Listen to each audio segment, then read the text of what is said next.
Hong Kong is marking 5 years since the anti-extradition bill protests. On this week, 5 years ago, protesters took to the streets to demand the withdrawal of an extradition bill. It triggered months of demonstrations that escalated to violence between police and radical protesters. And in the years that followed, Hong Kong introduced various national security measures to rein in radicalism and pro-independence activities.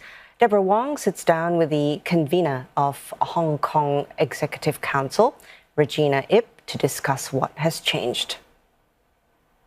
Mrs. Ip, let's talk about the thought process behind the various NSL schemes. Could you just give us an understanding of whether the decisions are difficult to make in terms of getting a unanimous vote from policymakers? I tried to implement Article 23 back in 2003. I think I failed because we failed to control the narrative and we failed to control the media reaction. But the key reason was we did not have enough votes. One key pro-government party pulled the plug, so we did not have enough votes. But now this time is different. After the 2019 riots, I think the great majority of Hong Kong people fully understand it's important to protect national security. Otherwise, we won't have a day of peace and quiet, you know. The legislature is rid of the anti-China elements who have been opposing anything to do with China. So we managed to complete the bill scrutiny in 7 days, enacted the law on 19th March. But during the bill scrutiny process, a member of the Bills Committee, we raised more than 1,000 questions, and the government accepted 91 amendments. Did it come as a surprise to you that it took a very, very short amount of time for the bill to pass during that period? It did not come as any surprise to me at all. When government consulted me, my advice is don't do 3-month consultation, as short as possible, because now people are fully aware of the principles and purpose of national security legislation. And with any piece of legislation, the more time you spend poring over it, you are bound to find more loopholes. You know, people are bound to pick different loopholes. You know, so to get it done, a short consultation period is adequate. But of course, some quarters of society still believe that the red line isn't clear. The red lines will come out from the court judgments. You only find out the red lines after a law has been applied and tested in court. The two elements in criminal law are mens rea, meaning criminal intent, and actus reus, meaning you have to do something. Also look at the numbers. In the past 4 years, ever since this law has been enacted, how many people have been arrested? 297. And how many have been convicted or pleaded guilty? 120. You know, there have been a recent arrest under our new law, this homegrown law, but it's the same group of people.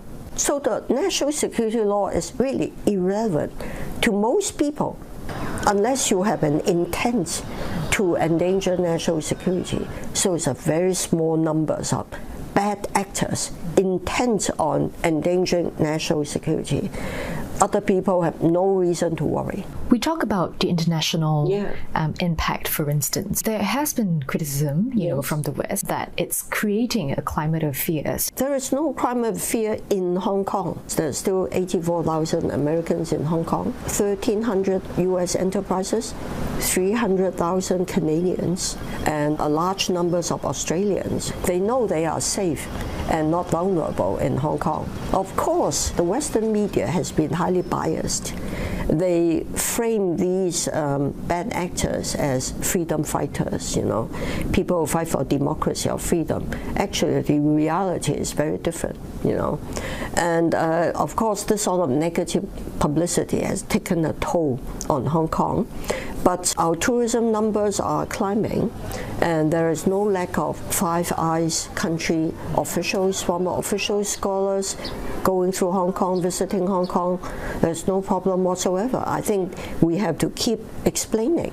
I do encourage the government to do more face-to-face engagement other than just issuing a press release. It's now easier for the Department of Justice to appeal against acquittals as well as for early release to be rescinded under Article 23. What is the balance here with reintegration of the young activists who took part in 2019?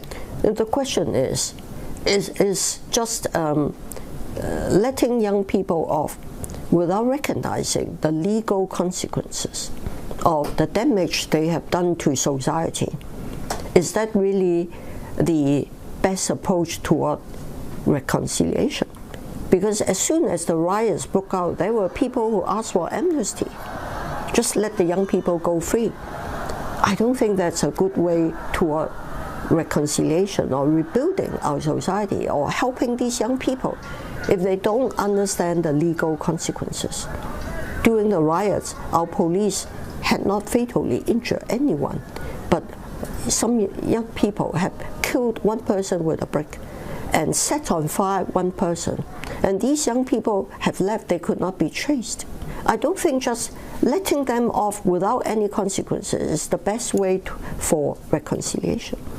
What is the government doing in terms of making sure that they reintegrate into society and become productive members? Well, our Correctional Services Department has a rehabilitation program, retraining and rehabilitation, and they do a good job. But you see, our authorities have placed a lot of trust in some of these young people. One of them, Agnes Chow, was allowed to go abroad. Her passport was given back to her, and she immediately went out to denounce Hong Kong. Can all young people be trusted? They ask for leniency, but do they really understand, accept they have done a lot of damage to our country and society? I think people must try and understand and accept Hong Kong as it is. We are a part of China, just like Guangzhou or Hangzhou. Our country's red lines are our red lines. But we do have a different way of life. We have a capitalist system. We have far greater freedom of expression, different forms of freedoms, and much stronger protection of human rights than many other democratic societies. I hope people would recognize and accept us as the way we are.